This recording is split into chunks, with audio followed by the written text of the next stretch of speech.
Greetings, people. I come in peace.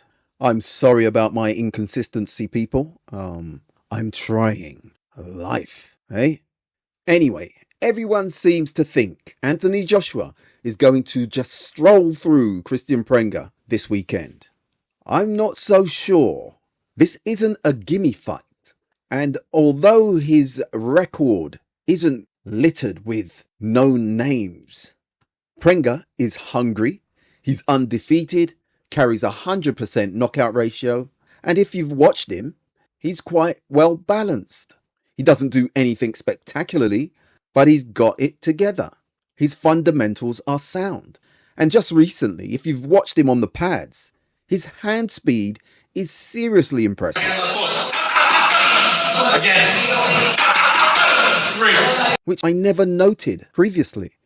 Now, pad work doesn't always translate into the ring, but it tells you one thing. This guy believes in his power, and he's coming to win, not just survive. Boxing pundits are saying on paper he hasn't been in with anyone, and it's a big step up. This is true, but that's the dream of any unknown heavyweight, to fight and beat a top well-known, recognized name.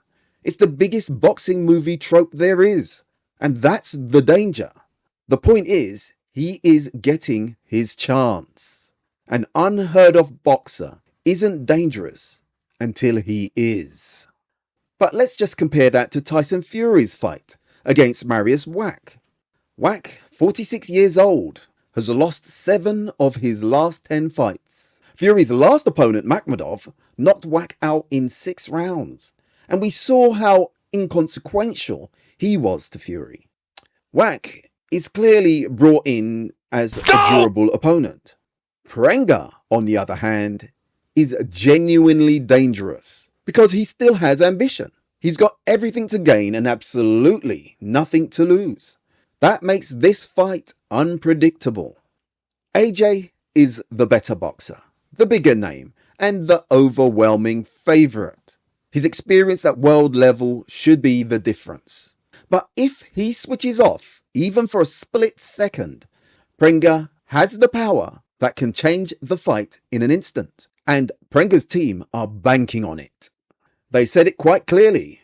If they make AJ uncomfortable by landing a few hard punches, they are going to keep the heat on. By the way, Prenga looks fitter than I've ever seen him. And so he should.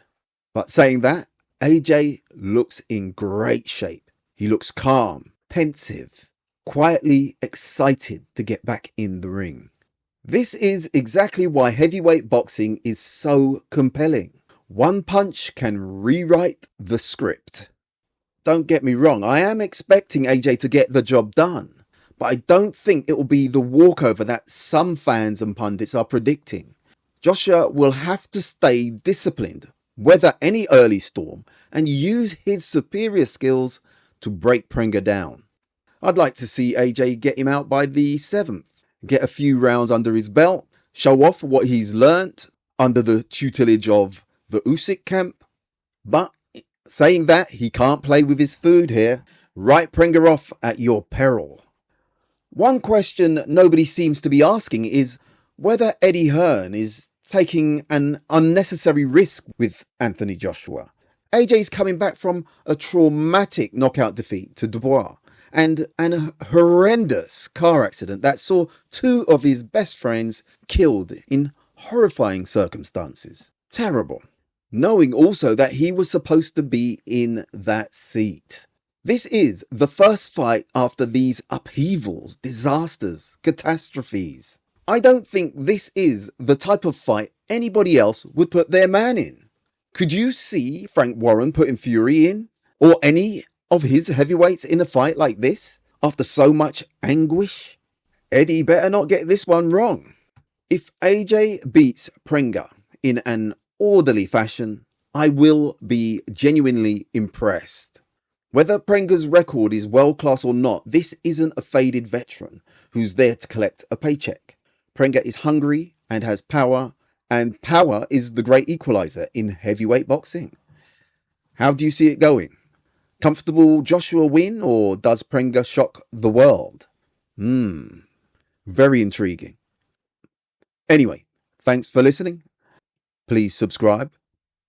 And remember, choose life. Thank you. Let's go. Come on.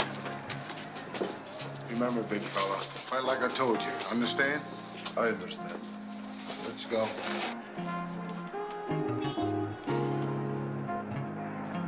Come on, hurry it up. That only helps if you can fight. Come on.